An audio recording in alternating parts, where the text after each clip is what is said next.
high-level Israeli Defense Force officers signed on to a letter to President Biden, urging him not to sign a rekindled nuclear deal with Iran, arguing that the deal currently being negotiated gives Iran a clear path to nuclear weapons. Now, the letter reads, part of it here, quote, despite your administration's repeated declared commitment to prevent Iran from attaining nuclear weapons, this agreement creates a clear legal pathway for Iran to obtain nuclear weapons by 2031, while denying the signatories of any tools to prevent that eventuality, close quotes, clearly trying to draw their concerns to the attention of the president. Now, the letter comes after reports last week indicated that a renewed deal with Iran, it could be near, even in coming days, according to some officials. But we're joined in the studio by Lieutenant Colonel of the IDF Reserves, Jonathan Conricus, former IDF International Media spokesperson. Thanks for joining us here. Thank you, Dave, for having me. Let's start out on the Iran deal here. This is obviously getting a lot of attention in Israel. The country, talking about Israel broadly here, appears to be against this emerging deal or potentially emerging deal from top to bottom. The letter this week by these very high-level IDF officers to President Biden. I mean, this is obviously going right to the source where the deal may be signed here. Tell us about this, what went behind it, and how I understand your PR firm was involved in this. Well, it's, I think, first of all, genuine concern for the safety and security of the state of Israel, and a concern for what will happen if this deal is signed and if it goes to full term, and in 2031, the Iranians will be able to say, well, you know, we follow the deal with or without lying and hiding, as they've been so far, and now we're entitled to have a nuclear weapon. So that's one of the big concerns, but also immediate term, looking at the windfall of funds that will become unfrozen and available to Iranians. For sure, as they have done in the past, they will use these funds to export terror. So there's no question about what they will do.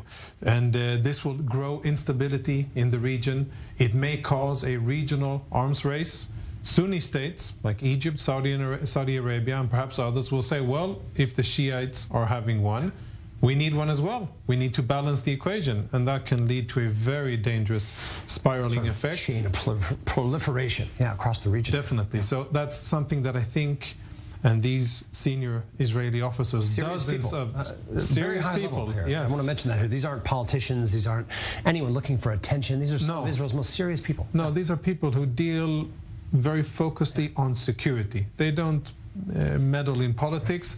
They're expressing their concern, and they're asking respectfully of the U.S. administration and the president, whom they call a long friend, a lifetime friend of the Jewish people and the state of Israel, which I believe is true. Absolutely. To take these pure security considerations into factor so that we don't rush ahead here. And of course, they're not alone. Official Israel, the prime minister, the head of Mossad, many others are coming out and saying this isn't what needs to be done.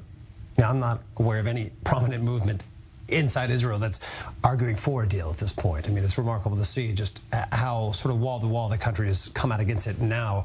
Yeah. Interesting moment to imagine here, the president sort of reading or having that letter read to him by these officers here. I imagine those words affecting the president to some degree.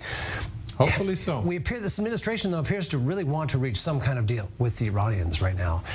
If a deal is somehow forged in the near term, where does it leave Israel at large? I mean, what are the options at that point for this country?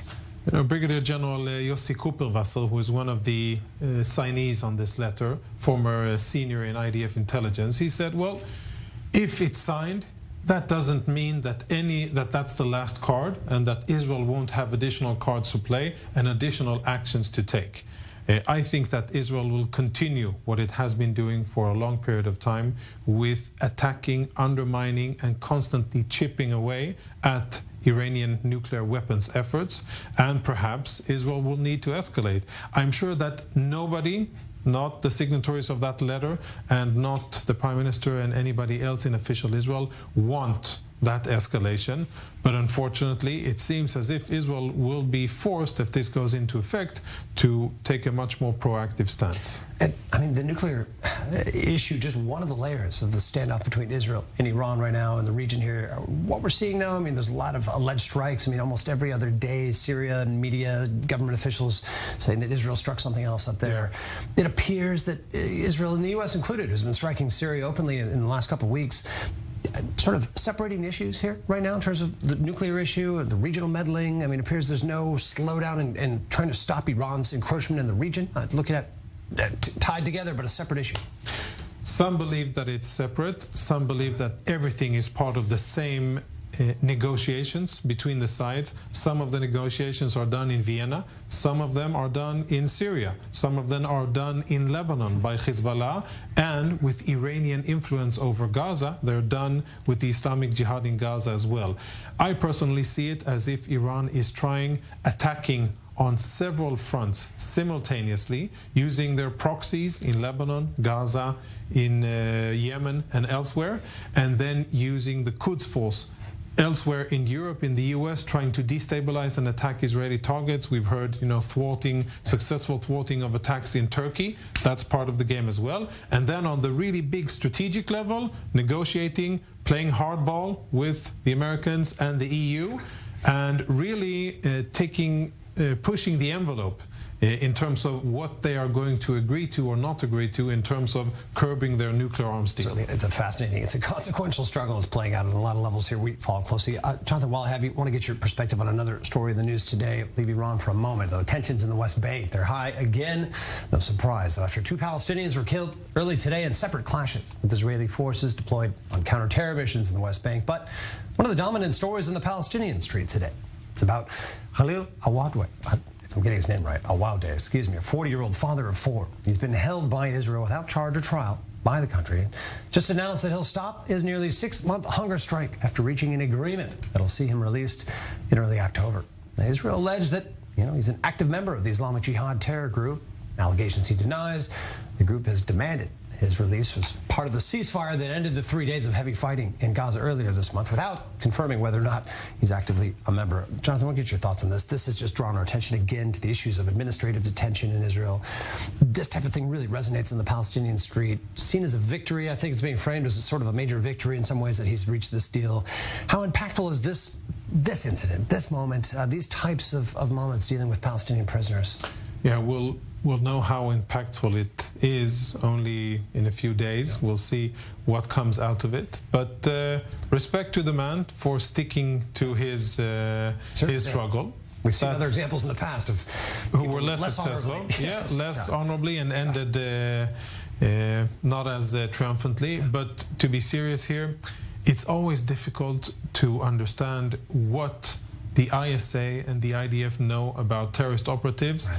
But as a rule of thumb, 99.999% of the so-called civilians that are picked up, after they're investigated, everything becomes clear, and they are terrorist supporters. I don't know specifically about this gentleman, but he is a suspect of, as you said, affiliation with the Islamic Jihad. He won't be the first to claim that he isn't, and maybe afterwards it'll be proved that he is. But at the end of the day, what I think is important is that Israeli security organizations have to be very mindful and sensitive when these events, these type of events, start to elevate above a certain threshold.